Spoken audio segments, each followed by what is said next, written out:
We are on chapter 17 of the book of Judges, and unfortunately, the sin cycle, which we've been talking about for the past many weeks, ends.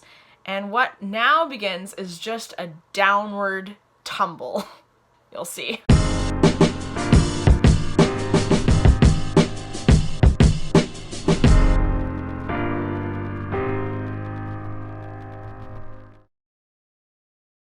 So chapter 17 opens up with a story about a guy named Micah.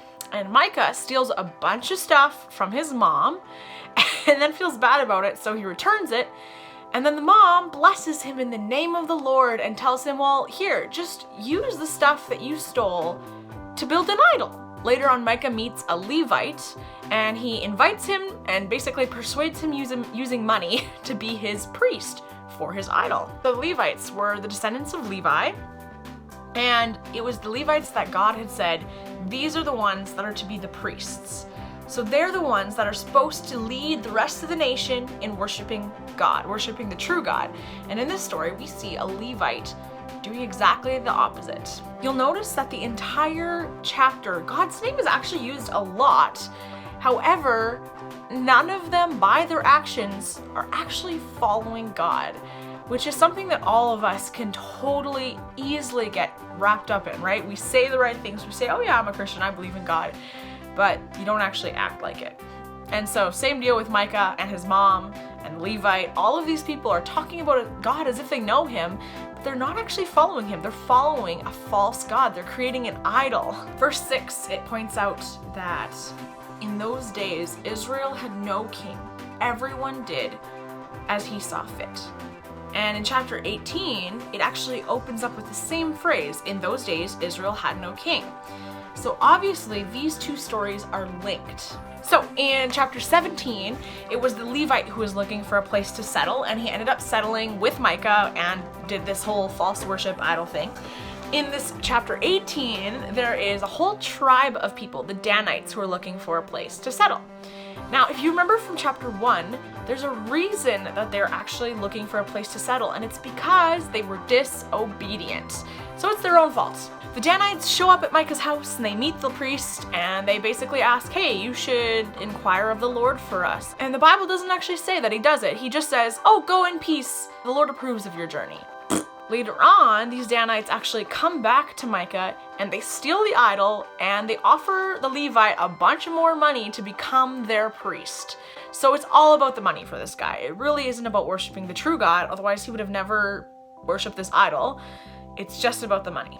In verse 24, Micah comes to them and he basically freaks out. He says, you took the gods I made and my priest and went away.